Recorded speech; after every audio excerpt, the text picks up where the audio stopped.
Good afternoon and welcome to the William G. McGowan Theater here at the National Archives. I'm David Ferriero, the Archivist of the United States, and I'm pleased you could join us whether you're here in person with us in the theater or watching us on YouTube, and a special welcome to our C-SPAN audience. Outside on Constitution Avenue, 3 historic Bell helicopters are parked near our entrance. Today we have a terrific opportunity to learn about these helicopters and the men who flew them from the members of the North Carolina Vietnam Helicopter Pilots Association and moderator Dewayne Williams. Our program is presented in part by the National Archives Foundation through the generous support of L3 Technologies, and many thanks to them. Before we hear from our special guests, I'd like to tell you about 3 upcoming programs. This morning we opened our new exhibit, Remembering Vietnam, and tomorrow we continue our related programming. At 11 o'clock, Frances O'Rourke Dowell will tell us how Vietnam will help us see Vietnam through the eyes of a child as she discusses her book, Shooting the Moon. At 2 o'clock, we'll show the film We Were Soldiers, and at 7 p.m., we'll celebrate the 35th anniversary of the Vietnam Veterans Memorial with a panel discussion that will include the founder of the Vietnam Veterans Memorial, Jan Scruggs. To learn more about these and all of our public programs and exhibits, consult our monthly calendar of events online at archives.gov. You can check out our website to sign up and get email updates, and you'll also find information about other National Archives activities. And another way to get more involved with the National Archives is to become a member of the National Archives Foundation. The foundation supports all of our education and outreach programs, and there are applications for membership in the lobby. As I mentioned earlier, today's program is one in a series of events we're presenting in conjunction with our new exhibit, Remembering Vietnam, which just opened in the Lawrence F. O'Brien Gallery upstairs. The exhibit is a media-rich exploration of the Vietnam War, featuring interviews with American and Vietnamese veterans and civilians, and firsthand experience of the war's events, as well as historic analysis. It's a fascinating collection of newly discovered and iconic original documents, images, film footage, and artifacts that illuminate 12 critical episodes in the war that divided the peoples of both the United States and Vietnam. I encourage you to all take a walk through the exhibit. It will be up for more than a year, so you have plenty of time to come and learn from it. Now I ask all Vietnam veterans or any United States veterans who served during the Vietnam era, which is November 1st, 1955 to May 15th, 1975, to stand and be recognized.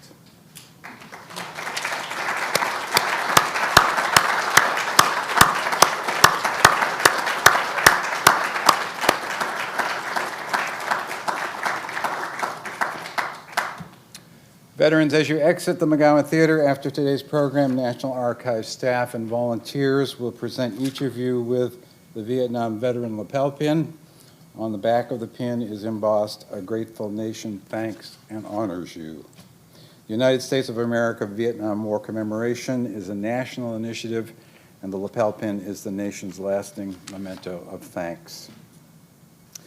The National Archives building is always an impressive sight on Constitution Avenue, but this week we're attracting a bit more attention thanks to the North Carolina Vietnam Helicopter Pilots Association, who are the custodian of those aircraft. We can see and learn about 3 original Vietnam War-era helicopters, the Bell AH-1 Cobra, the Bell UH-1 Iroquois, and the Bell OH-58 Kiowa. This display is presented in part by the National Archives Foundation through the generous support of Bell Helicopter.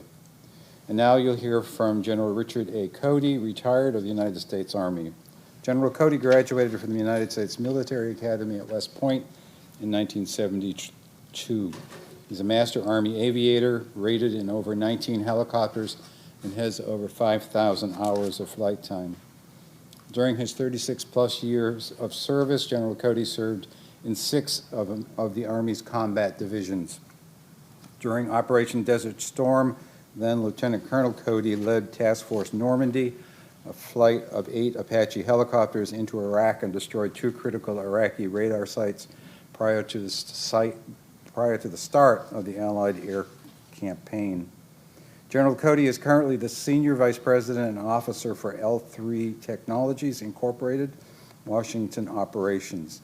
He's the Chairman of the Board for Homes of Our Troops, Board Trustee of the Intrepid Fallen Heroes Fund, Board Trustee of the George C. Marshall Foundation, on the Advisory Board for the Hope for Warriors, and the founder and lead pilot for Operation Flying Heroes, an organization that provides flights for Iraq and Afghanistan wounded warriors.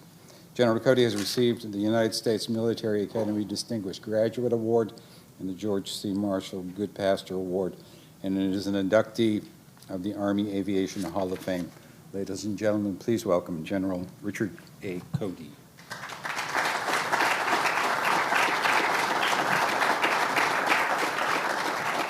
Well, thank you, everybody. For our Vietnam veterans and their families, you know, sometimes saying thank you for your service isn't enough. And I want to tell you what I really want to do is say thank you for inspiring a young 16-year-old in Montpelier, Vermont, back in 1966, because I got to watch your Vietnam helicopter pilots, your daring on TV, and that inspired me to want to become like you, a helicopter pilot. And I was lucky enough to be able to achieve my dream. But more importantly, as soon as I graduated from flight school, it was hundreds of Vietnam-era warrant officers and colonels who taught me what right looked like, taught me how to be a aviation leader. And quite frankly, I tell everybody I wouldn't have made a general officer had it not been for my Vietnam tutors. And so thank you for everything you've done for this great country. I also want to thank you because in 1991, when I came back from the Iraq War, it was 3 o'clock in the morning, and I had my squadron from the 101st. We landed in Bangor, Maine. And we were some of the last guys coming out of the Iraq War, the first Gulf War. And my guys, you know, we were watching on TV, waiting back in at King Fahd Airport there in Saudi Arabia, and we saw all the parades and everybody being welcomed home. And my troops are saying, "Geez, no one's going to greet us." At 3 o'clock in the morning, we get off that airplane so they could refuel it, and there was a cordon of Vietnam veterans at 3 o'clock in the morning. Shaking the hands and giving my soldiers and myself a welcome home from combat that you guys never got. And I'll never forget watching young soldiers exchanging their sandy caps with the bush caps with the Vietnam veterans. And it touched me in a way that you'll never know. But our nation is well past that. And this series about helicopters and those daring men that flew helicopters and their crews as part of the Vietnam series is something that all Americans should know about, and we should take time to honor. So I'm very, very pleased that the archives are doing that. What you all did in Vietnam was really transform our Army and our way of thinking about warfare in terms of a 360-degree battlefield.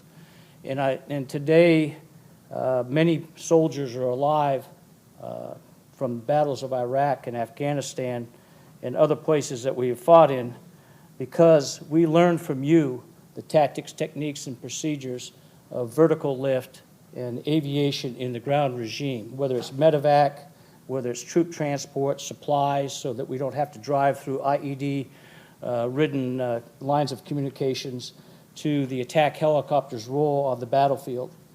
A lot of people don't know that we sent 7,000 UH-1s to Vietnam, and over 3,000 of them got shot down.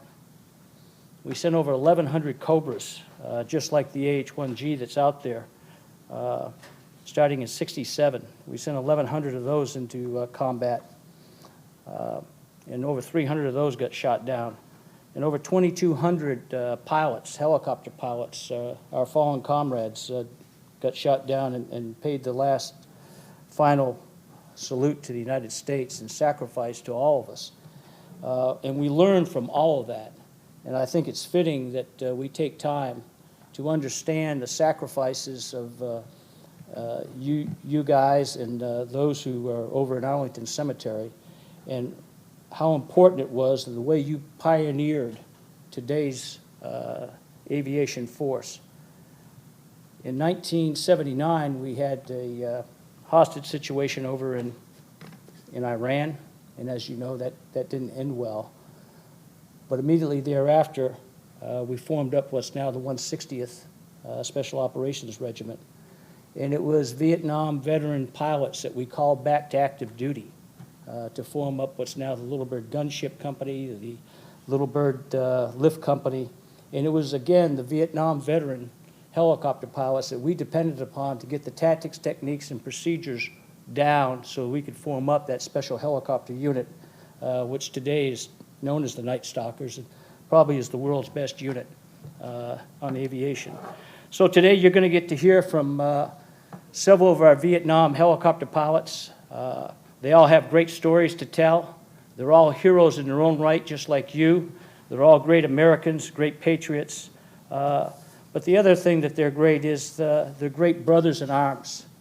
These guys have been together ever since Vietnam. And people forget it's been over 50 years since we brought the Huey and the Cobra into Vietnam. So I think it's fitting that we hear from them today. And again, let me end by the way I started. Thanks for your service. And I get asked a lot, what do we say to our veterans who have served and worn the uniform and donned the cloth of this nation? And I tell America, I said, saying thanks for your service is important. But if you really want to thank the men and women who have borne the brunt of battle, and especially our Vietnam veterans, what we really need to do as Americans is live our lives as Americans worthy of their service and sacrifice. So God bless all of you, and I hope you enjoy this event. Thank you.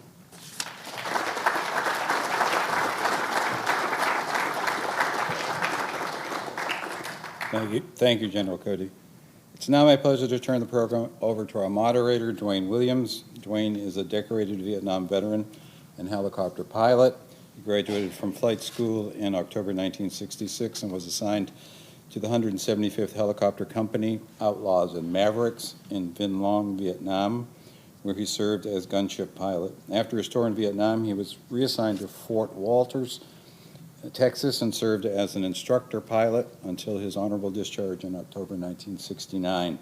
In the 1970s, he was a line pilot in the offshore oil industry, and then began a 31 career as a chief pilot, instructor pilot, demonstration pilot, and experimental test pilot for Bell Helicopter, first in Iran, then Fort Worth, Texas. Since retiring from Bell, Dewayne has kept flying helicopters and currently resides in Arlington, Texas, with his wife of over 52 years. Please welcome Dewayne Williams and members of the North Carolina Vietnam Helicopter Pilots Association.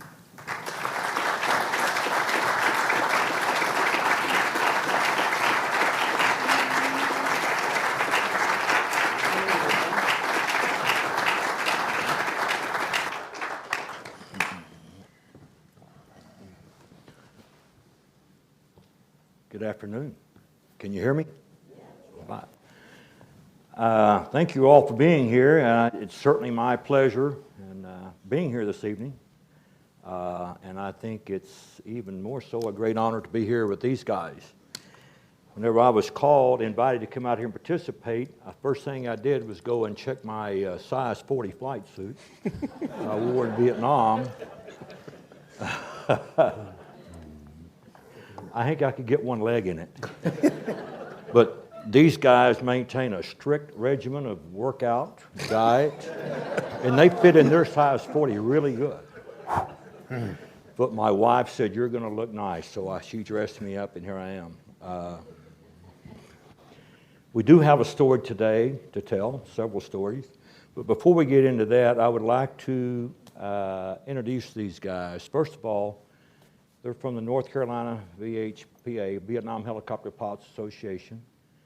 And they are the ones responsible for those beautiful aircraft that you see out front.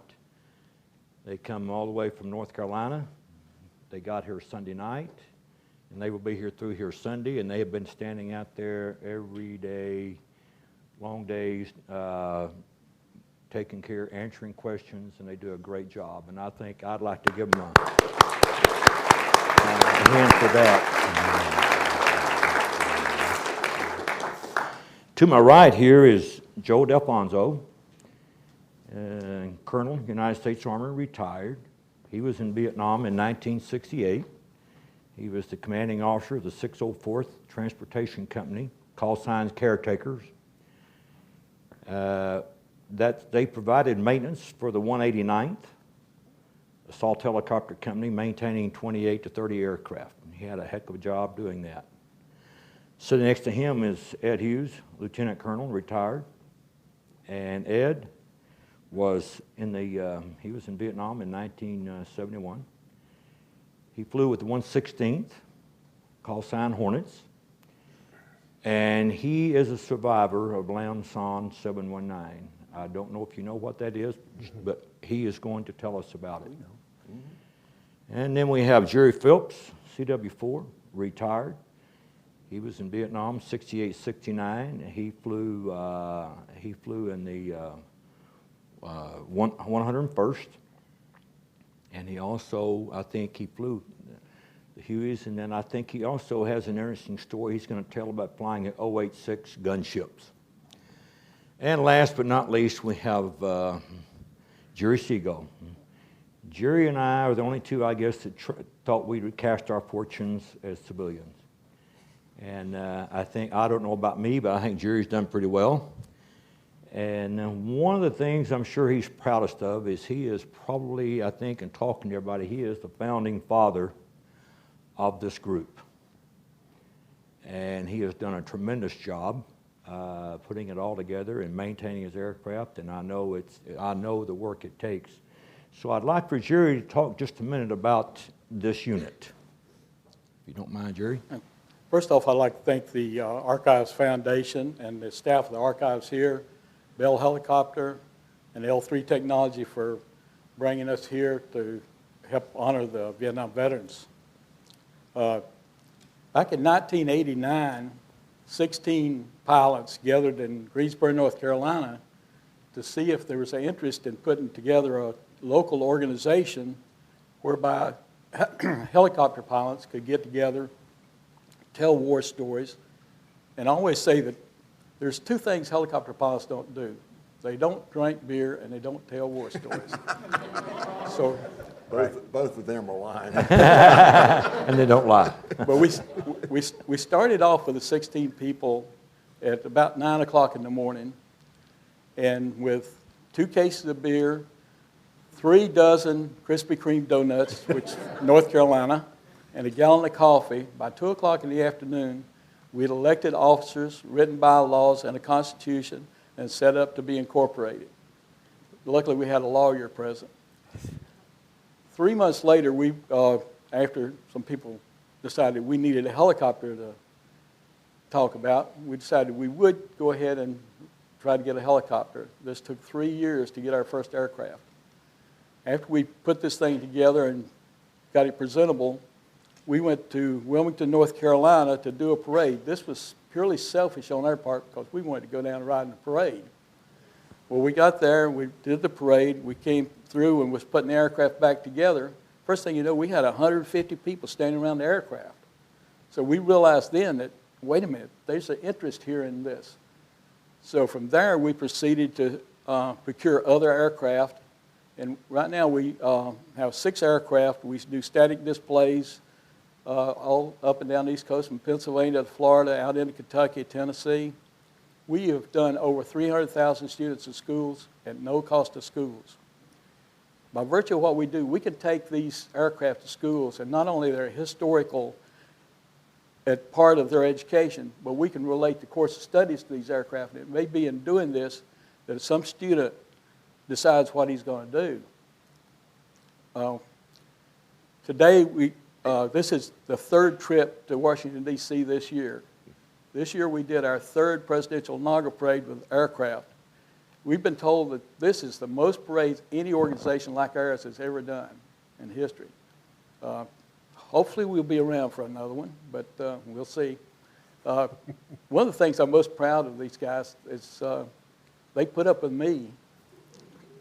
And they go sometimes some places that I wouldn't go with me. And they put in long hours like they're doing out here today. We're self-supported. We take no federal or state funding or no private sponsorship from organizations.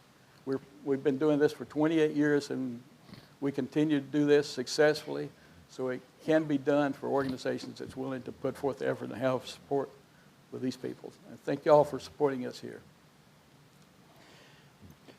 The photos that we have on, they're really not relevant to what we're talking about perhaps, but they're really some neat photos provided by Bell Helicopter. So occasionally I'm going to flip through here so you see something new, and it might trigger one of us to, I got a story for that. So occasionally you'll see me flipping through this. But for right now, I'm going to let Joe talk just a minute about what it was like maintaining 28 aircraft in a combat situation. Thank you. It's a real honor and a privilege for me to be here. I was a young brass lieutenant down at Fort Campbell, and gung-ho, and just couldn't wait to get to Vietnam. I wanted to be the greatest infantry platoon leader there ever was.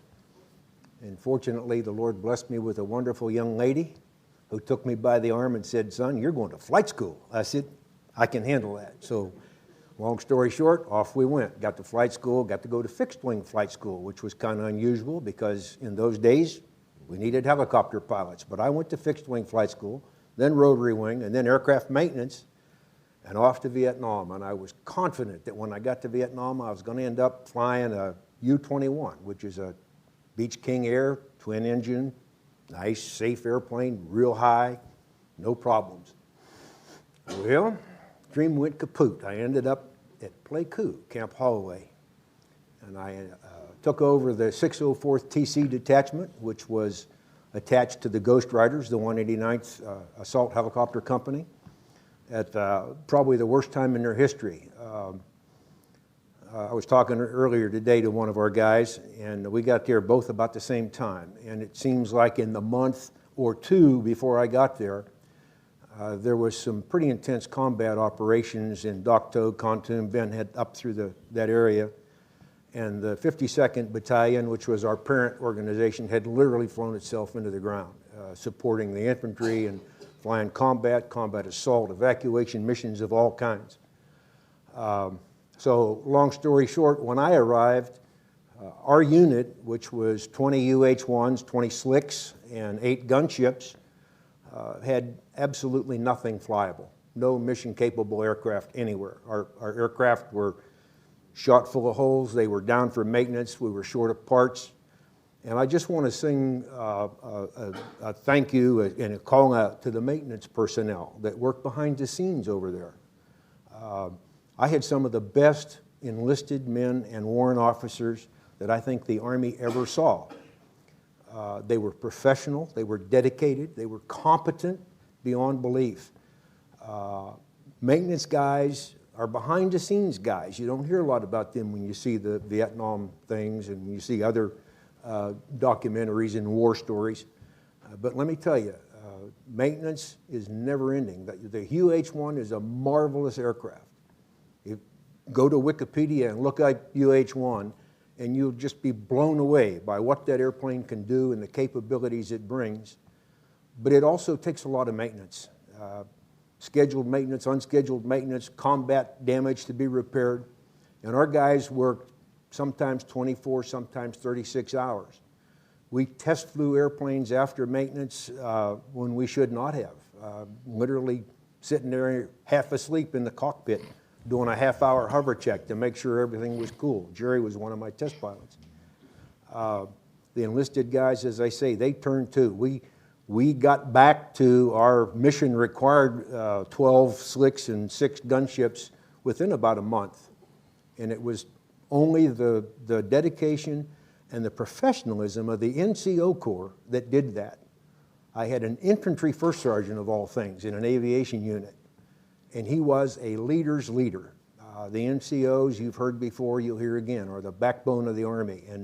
And this guy, this E8, took these young men under his arm and just trained them and brought them up the way they should be, made them just love what they were doing.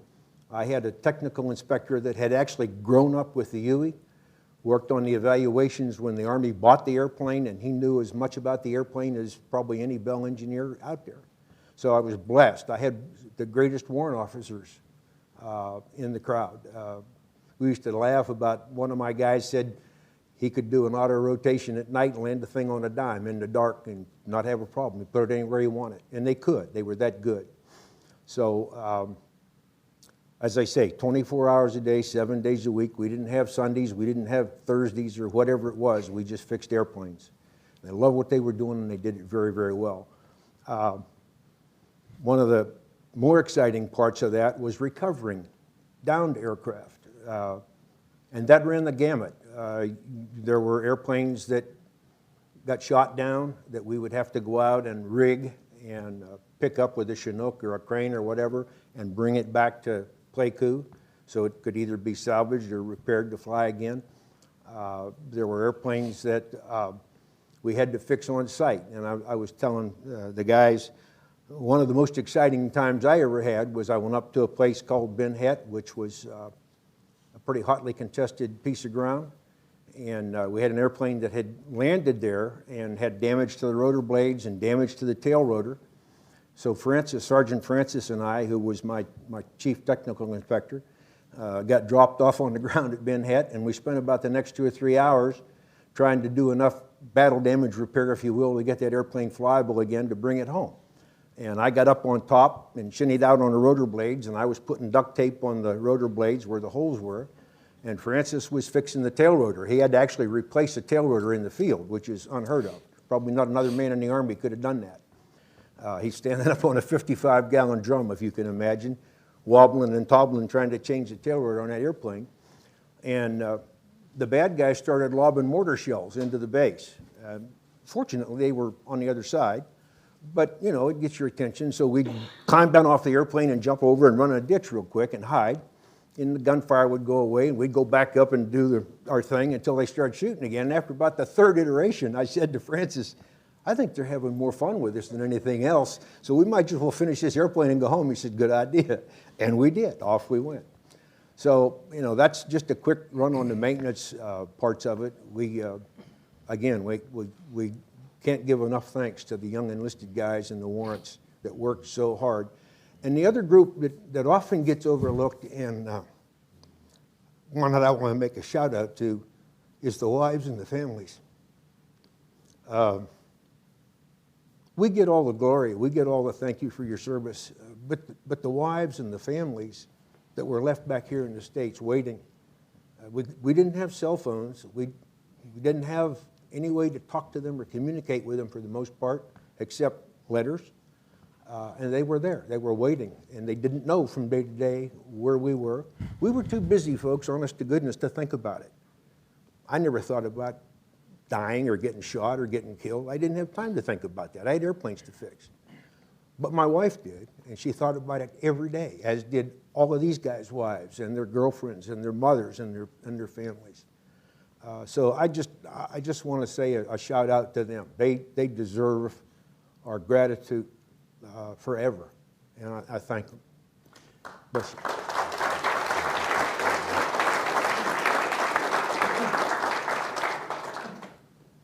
Echoing Joe, my young wife of 4 months dropped me off Fort Walters, November '65. And last August, we celebrated our 52nd anniversary. Yeah. And that's quite a feat, I think. Yes. But Amen. My wife, just like Joe said, boy, we chose well. And for all you wives up there, you get kudos. You really do. I know you go through, and our wives suffer through. And like Joe said, they didn't know. I know my wife woke up one morning or in the night with a terrible pain in the knee. She knew I'd been shot, which I wasn't. But she didn't know that, and she didn't know that for weeks. So like Joe said, they endured, they suffered, and they endured, and good for you. I tell you, the wives get Round of applause. Yeah. Gerry, Mr. Phelps. Gerry was with the like I say, he was 101st, but then he had and I think was with the state the whole time, but one of the things he started flying was 086 gunships, and I'll let him tell that story, what that was like. I arrived in Vietnam and was assigned to Charlie Company 101, the Black Widows at Phu Bai. Flew Huey Slicks for about 2 months when they called down and said they asked for volunteers to file the 086 with the 3rd Brigade.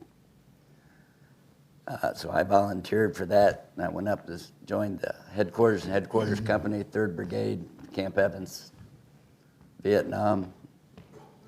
Started flying a 086 with a minigun on the left side and a door gunner in the right rear and a few hand grenades. And we'd go out. Our typical day would start first light in the morning. We'd do a perimeter recon around Camp Evans, looking for any targets that the ground radar and sensors had picked up the night before. Many times it was just water buffalo, stuff like that, but every now and then we'd find a few bad guys.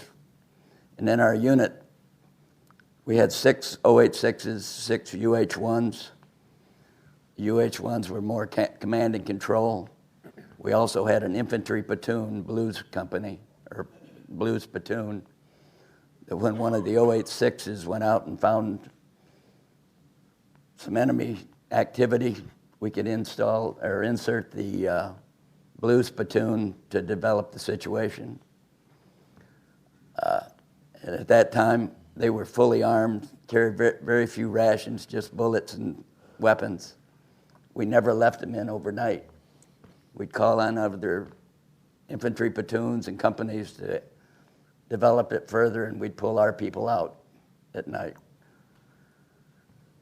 After we completed these recons in the morning, we'd either marry up with another 086 gunship, and we'd be assigned to maybe an AO to recon and develop the situation in other areas, or if there was a mission came in from a ground support unit that was in contact and needed some aerial support, we would go help them out as much as we could.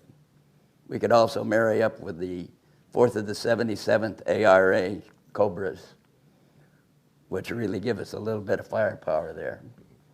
So we'd go down and hunt the treetops, look around what we could find. When we developed something, we'd call in for the Cobras to help take care of the situation. And that was pretty much our routine every day. We did this area perimeter every morning, and we worked anywhere from the DMZ, south to Currahee, Vagel, Birch's Garden, Eagle's Nest, up by the rock pile and the DMZ, Vandegrift, which was a Marine base. It was always interesting to go in there because the Marines built Vandegrift in the valley, and the mountains on both sides were owned by the bad guys. So whenever we landed there, we took fire. So, but it was a very fulfilling job. I enjoyed doing it, and I was extremely lucky. I was pretty good. I only got shot down one time, and but we made it through, went back, got another helicopter, and took off again. So that's about our day there. That's I ended up with about 950 combat hours. Thank you, Gerry.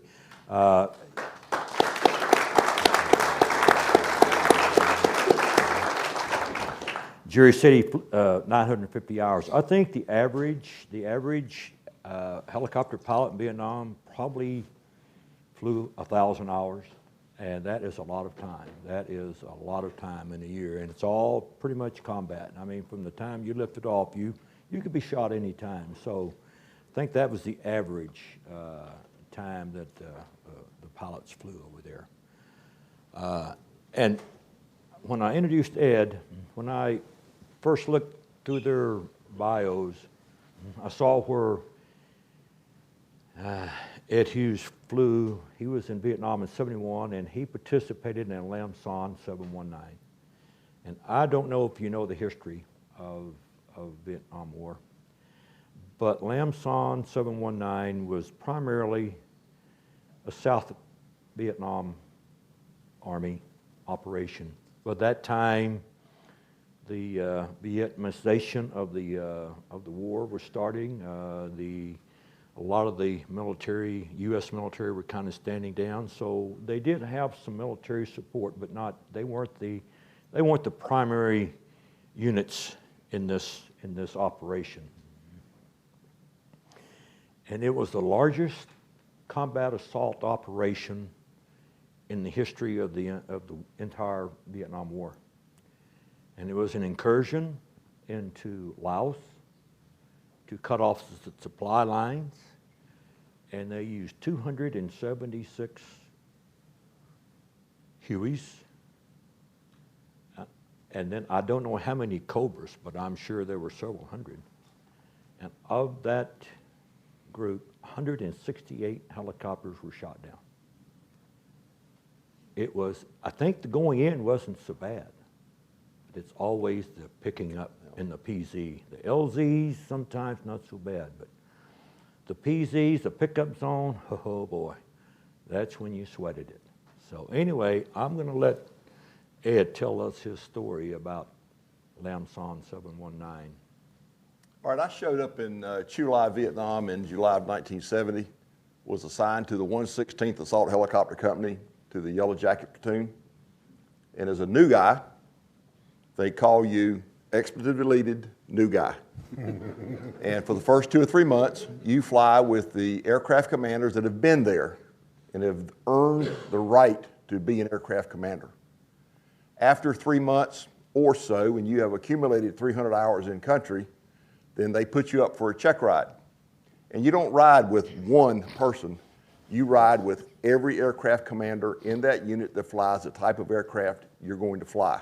In my case, was a UH-1D and then a hotel model. And you have to please every one of those pilots, those aircraft commanders, or you don't get called an aircraft commander. Well, I was fortunate enough that I passed my ride and I picked the call sign Hornet 24, and that's what I used for the rest of the time I was there. In Chu Lai, we ran normal missions of an assault helicopter company. Everything from ash and trash, carrying parts from point A to point B, resupply out to fire bases or to troops in the field, command and control, combat assaults, could be 2 or 3 ships up to, say, 10 ships in that area. In March of 1971, a lot of us were in the O Club, and we had had a couple of drinks, which aviators don't normally do. And they came across and made the announcement that all members of the 116th were to return to their unit.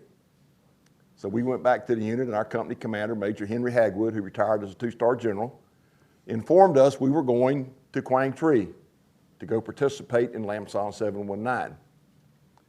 About an hour after that, we took off. I was flight lead of a flight of 4 slicks and 2 gunships, and in our case, it was Charlie model gunships.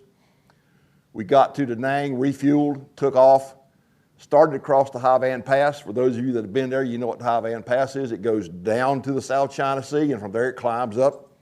I don't know how many thousands of feet, but it goes way up. In the dark, we all went inadvertent IFR. Everybody got out of it but me. Knowing there was a mountain to my west, I pulled in about 49.9 pounds of torque and climbed as high and as fast as I could go. About an hour and a half later, I finally got a radar controller on board, and he got me down in Da Nang. Next morning, we got up and left, went to Quang Tri. We got briefed. That afternoon, we were on our first flight going into Laos. That's where I developed my appreciation and respect for the World War II aviators. I now have an idea of what they went through. Can imagine a helicopter flying through flak, not just an individual 51 cal or an AK-47 shooting at you. This was flak. You'd fly along and you look up in front of you, and a Huey that was there a minute ago isn't there anymore. You'd have Cobras flying alongside, and they would find a 51 cal, and they were told, do not attack individual 51 cows. And the reason was they would sucker the cobra in, then a second one would open up. They'd shoot the cobra down. No Army aviator is going to leave their buddy on the ground. So what happens? Another cobra goes in. Then the third 51 cow open up. Now you got 2 cobra pilots down there. We had a maintenance aircraft from Duck Foe from 174th Dolphins. Got shot down trying to get them out. Those 3 crews stayed on the ground in a bunker, a bomb crater, for almost 4 days until they inserted a platoon of Buffalo Rangers in there to secure it. And when they did, that entire area was surrounded with dead North Vietnamese. Those guys fought for their lives for 3 or 4 days. But Lamson 719, I never prayed so hard in all my life. From the minute we took off from Quezon to wherever we went west, back again, I was praying, some kind of hard. And then when we did the extractions, they were saying, go out there, you're going to pick them up. Well, the first wave went in to pick them up. The South Vietnamese were in panic mode. They were trying to get out of there because they were getting their you-know-whats cleaned. And they were not being orderly about getting on the aircraft. A Huey would normally carry about 13 total people, which is about 8 American combat-loaded troops plus a crew of 4. Well, these South Vietnamese were just cramming on the aircraft. 13, 15, 20, whatever they could get on there. Some of these Hueys couldn't take off. They would try to, and then they'd crash as they went over the side of the ridgeline. So to counter that, we went to the maintenance people, vehicular maintenance, and we got as much axle grease as we could get. And we greased the cross tubes and the skids. So if they were hanging on, once we cleared the ridge lines, they didn't stay long. But that's the only way we could save those aircraft and save the crews and the pilots. And we did that for 2 or 3 days. I was telling Dewayne a little earlier, I still have at home today an 1.5-inch piece of mortar round that went through the right chin bubble of my aircraft coming out or going into one of those ridge lines. But Lamson, down south for a year, yeah, you got shot at. Yeah, we took a bunch of hits here and there, put aircraft into maintenance because of it. But Lamson, boy, I tell you what, it woke me up. And it really built my respect for the World War II pilots. Amen. Thank you, Ed.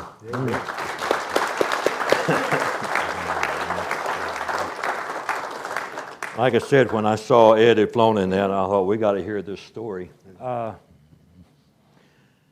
Vietnam was a helicopter war.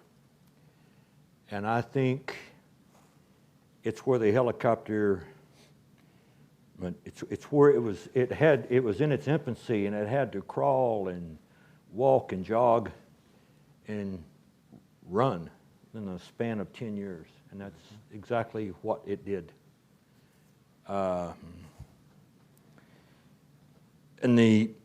Across the board, all the military, all the branches combined, there was over 12,000 helicopters that served in that small war during that period of time.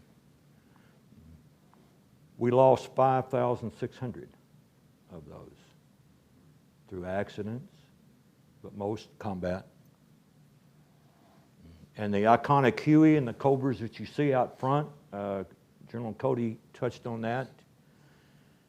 The Huey, it personifies that war. In fact, I don't know if you know it, but the United States Postal Service saw fit to put the Huey on the stamp of the turbulent 60s for the Vietnam War.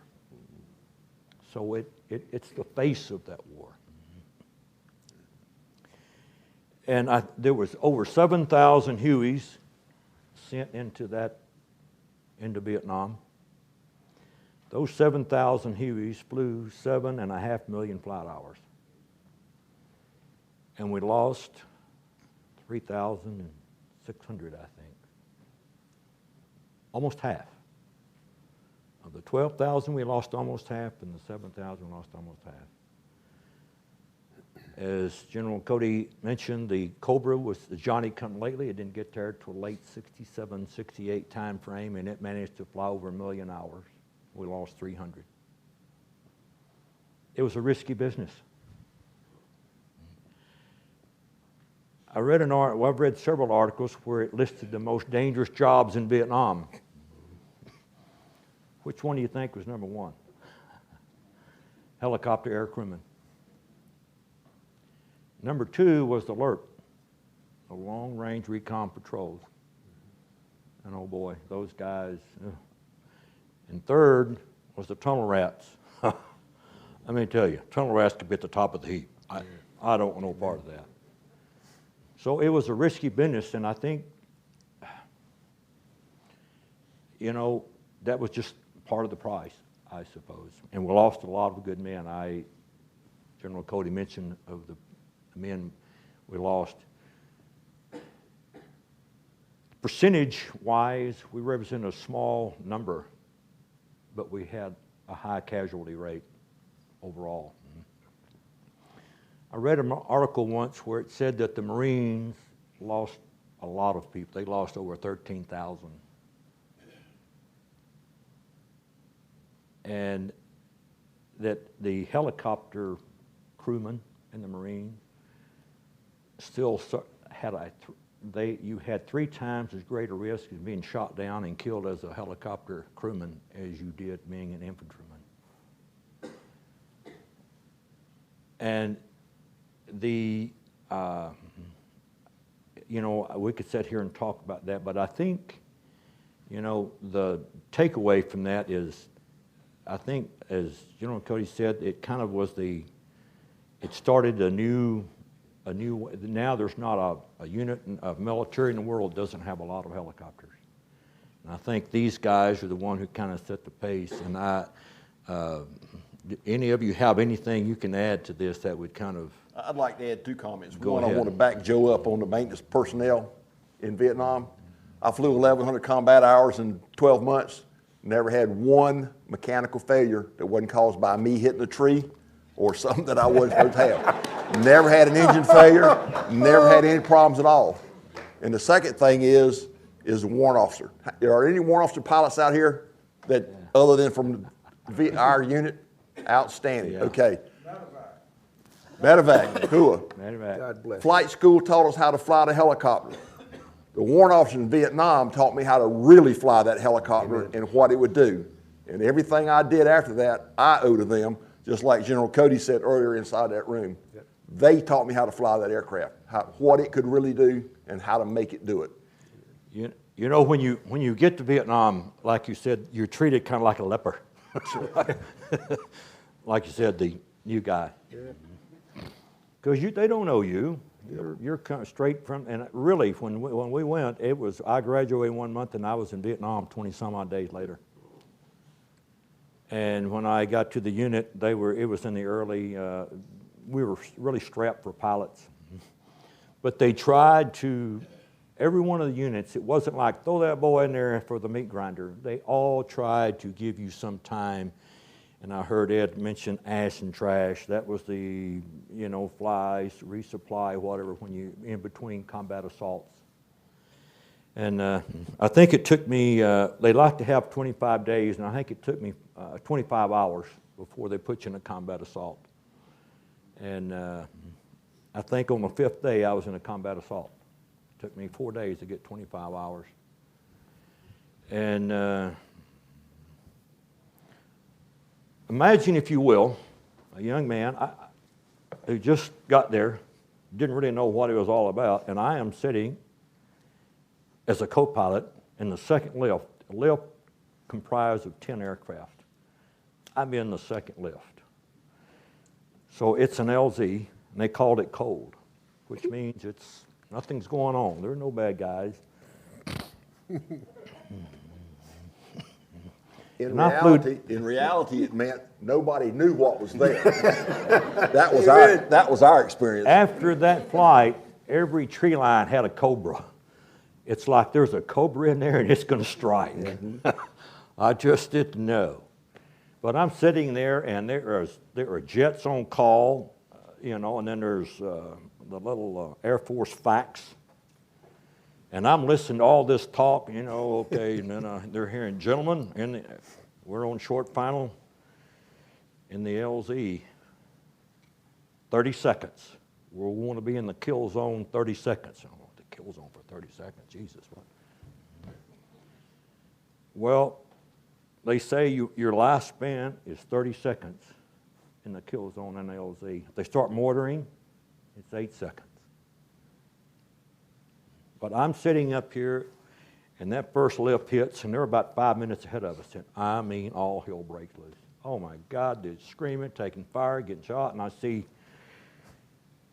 the fact starts shooting Willie Pete in there, and they're bringing in jets, and then the guns are hammering away, and I'm hear them screaming, taking fire from 3 o'clock, 2 o'clock, 4 o'clock, and I'm thinking, oh, whatever length of time I have between now and the time we land in that LZ, that's how long I have to live. Amen. I can't say I was scared. I was overwhelmed. I just kept thinking, how did I get in this movie? Let me off. And then we come in and we landed. And like the aircraft, the helicopter just when it comes in and slows and settles in our case, we settle into the rice paddies. When it starts settling in, it's much like a duck on a pond.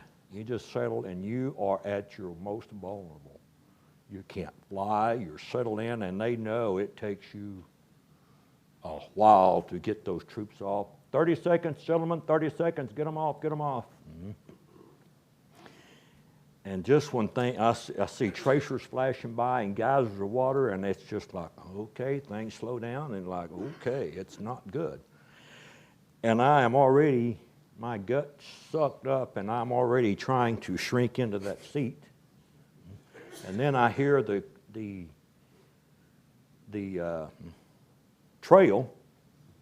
You have the lead in the front, and I get the trail. He's the eyes for the lead, and he goes, they're dropping mortars in on us, trail, or lead, they're dropping mortars. And I hear this crump, and I look over, and I see this, thank God we're in a rice paddy, because mortars, if it had been a hard surface, then we'd all be splattered, but the mud absorbs it.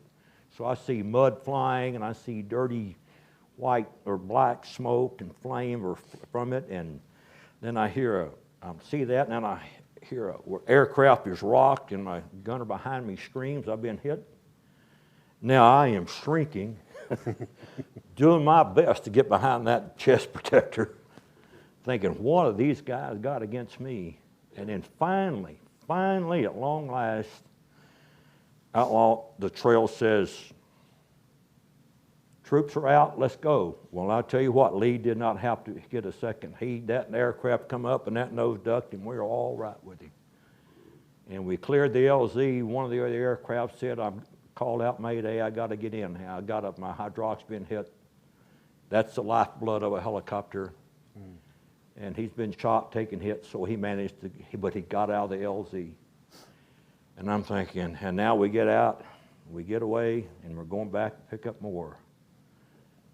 And we're going to go back. Oh, yeah. We're going to go back.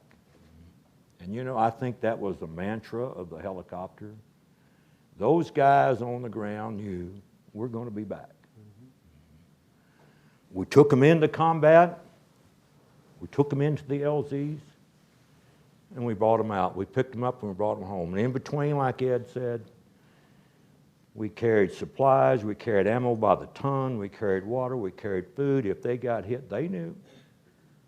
They knew that we were going to be in there to pick them up. They knew that within a matter of minutes, a medevac is going to be in there and pick them up. It doesn't matter what we lose, we're going to be in there. And when those guys were engaged in combat and called for guns, oh yeah, they're coming. And I think that's, and whenever, you know, I will have to say that first combat assault, I remember thinking, oh, this is going to be a long war. This is going to be a long year. Maybe I could be take up anything, a tank driver. But as you went on, I think it become accepted. You know, it's a risk you accept. I didn't really know. When I got there, I know these guys that say the same thing. I didn't really know why I was there. I can't say I was there to fight for democracy. I was there because my country sent me. They asked me and I went. I volunteered. Every helicopter pilot, all 40,000. Can you imagine that? 40,000 helicopter pilots served in Vietnam. We all volunteered, every one of us. And I think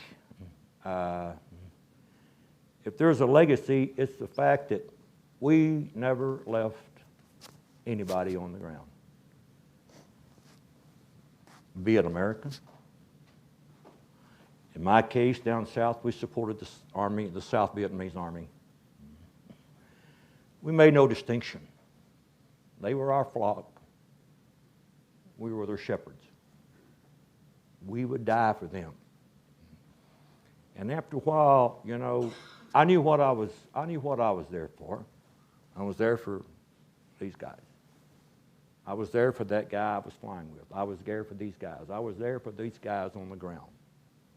That's what I was there for. And every one of us can make that statement.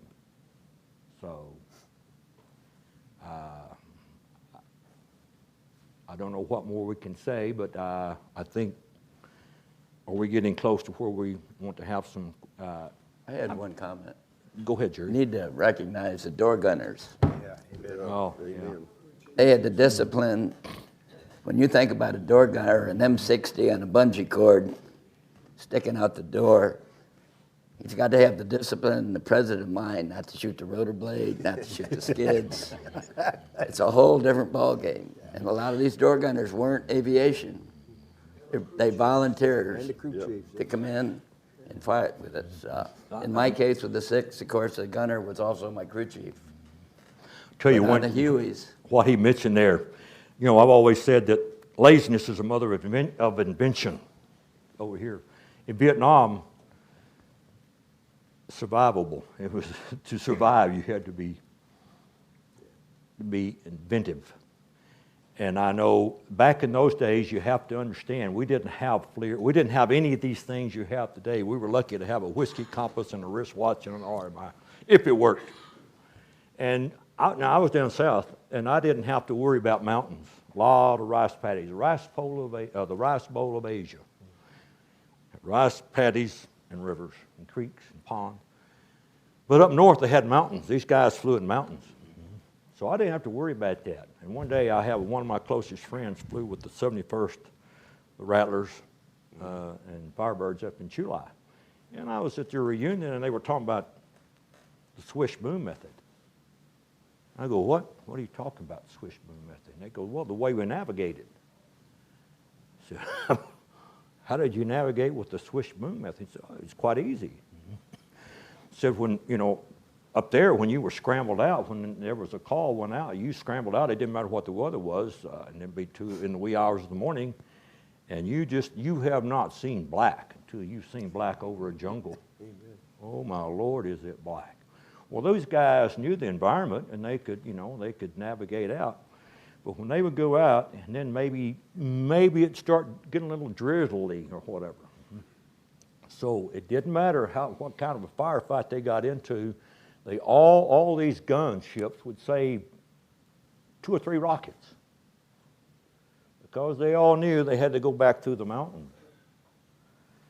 And they were pretty sure they knew where they were going, but not real sure. You know, it's kind of dark, and they're going along. And so what they would do when they become unsure, they would slow down to about 35 knots, and the crew chiefs and the gunners would stand outside on the skids, and they would fire a rocket, swoosh, listen for a bang. If they heard a bang, then they hit a mountain. So they would take another. Nice If the lead ship run out of rockets in the second movie, I said, well, I got you guys. You certainly taught my stories, you know. But like you said, those guys that led the way taught us so many tricks that we would not have survived if they had not done that. And I'm still in awe today, you know. And to be sitting here with these guys telling these same stories, and like I said, pilots don't talk, drink, or tell war stories, but except for a few. But anyway, Gerry. One quick thing. Joe saved me from myself, I guess, because I had the luck of getting shot at for 9 months flying slicks and gunships out in the field. And he came along, and they looked and said, this guy's qualified in this, the Hueys basically. So he would work as a maintenance test pilot. So I wasn't getting shot at anymore, but I was losing engines, tail rotors, hydraulics, you know. And a lot of times we did test flights. We flew, take off in the fog, climb up in the fog, and then auto-rotate back to the runway. And in that process, you may lose an engine, you may lose a tail rotor. So, you know, he took me out of the safety of getting shot at and put me over where the aircraft's going to fall out of the air. So I really appreciate what he did for me. Tell you a cute one. Just make it real quick. We got Real quick, okay. He talked about these local area checkouts and all that. They put me in the cockpit with a warrant officer. He's probably 19 years old, but he had more flight time than I could add. And they took me out on a, quote, ash and trash mission to get my in-country orientation and teach me how to fly in Vietnam. And we were taking mail and food and supplies to a fire base. There were lots of fire bases around Vietnam, typically up on a Pinnacle, maybe 20 guys in an artillery piece. So if you don't know much about flying, you won't understand, but the wind kind of gets squirrely and you're loaded pretty heavy. And we came around to make our approach, and the warrant officer said to me, okay, you got it, stud, put it on the ground. And it's a real team effort. The group chief and the gunner are back there, and they're just like a baseball team. They're chatting you up. You know, you're doing great, sir, a little bit to the right, a little bit to the left. Long story short, I missed the approach. I was too hot, too fast, had to go around, so I went around. Came back, and I did the same thing, and they, you know, they're talking, and this time I'm a little bit too slow, and we had to go around again. So I'm on my third approach in there, and the warrant officer looked over at me, and he said, you know what? If you don't put this thing on the ground this time, they're probably going to shoot you down because they want that mail and they want that food. We got it on the ground. Thank you, God. We could sit, we'd love to sit here, I know, but we would like to take, if you guys have any questions on either side of the question number one. Is it on? Is it on? Can you hear me? Yeah, we can, yeah. So 48 years ago, I remember you guys as young and handsome and bulletproof. You're still handsome. Whoa. You're still handsome, but you're not young, and neither am I. But we were there for you. I was at Pleiku as a young Army nurse. I was 21 years old. Thank you. And no, that clapping is for my patients. Because you guys came to us, I was there in 68, 69, and our casualties were by the hundreds, as you know. Our heroes were you guys, those dust-off pilots. They were bulletproof. We were young, but they would go into the worst conditions and be shot at and land just so they could bring those wounded to us. And because you were so brave, and because you were so quick, and got to our hospital, 27 of them, 27 military hospitals in Vietnam up and down. And then, of course, the Navy, the hospital ships.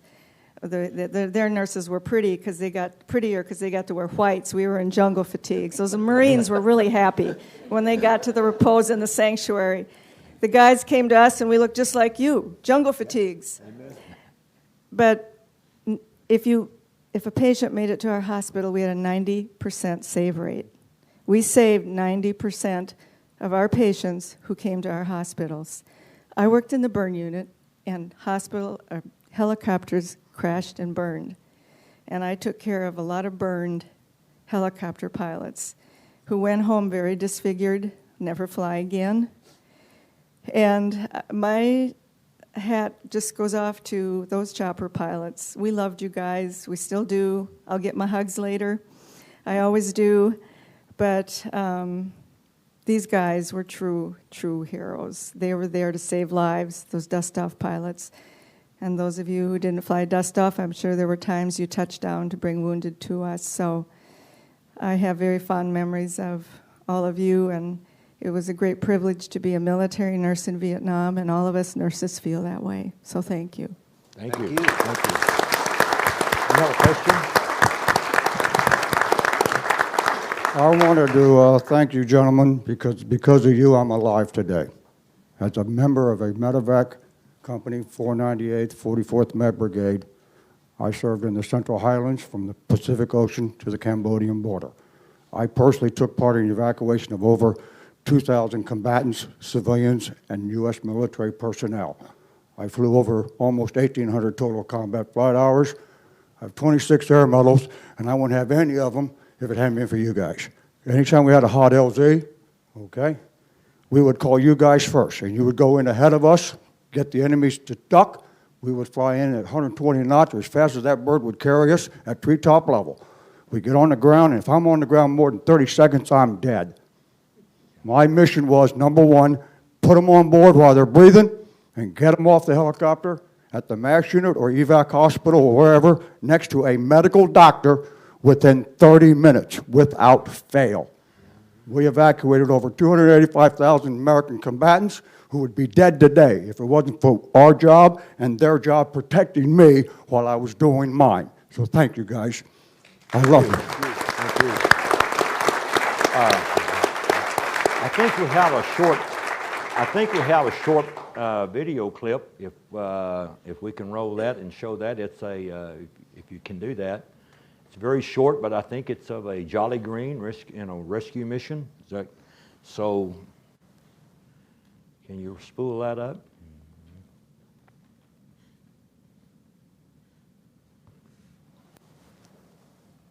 We can watch it. Yeah.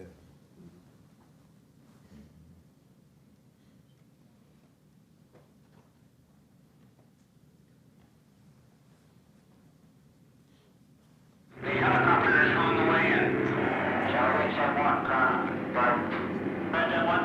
Roger, hovering over surrounding. Negative, we're coming in left down. We're coming in now. Okay. Hovering over the PJs over. Kingfish 1, this is Firefly 4-2. We have your parachute in sight. We have you in sight. The helicopter is close by. Kingfish 1, what's your position to your chute? Kingfish is in his chute. He says he's got both legs broken, so he hasn't moved around any. Roger.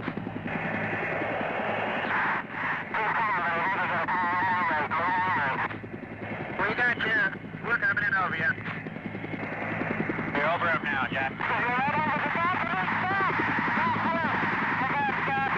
Okay, you're right over him, he says.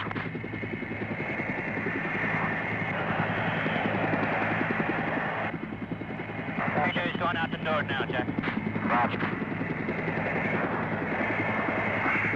Hey, Firefly, Sandy 3 entering here at your 12 o'clock. Roger, babe. Turn your beacon off, turn your beacon off, turn your beacon off. PJ's underground, going to the survivor. Roger.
Survivor now. Yeah, the tally. Roger. Okay. Kingfish 3 is a bingo and like to stay for 105. Roger.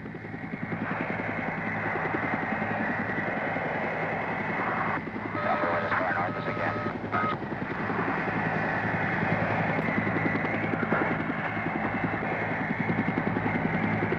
Survivor's coming up. Don't drop them. Roger. We hurt pretty bad.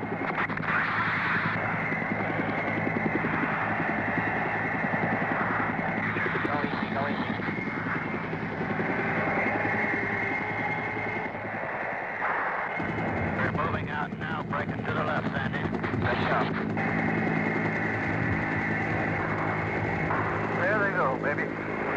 All right. So fantastic. I can't believe think that says it all right there. That's what the helicopter does so well. I mean, when it's always there. We have no more questions. I certainly appreciate all of you being here today. And speaking for all these guys, thank you. It's been quite an honor for me to be here, and thank you. Okay, Will.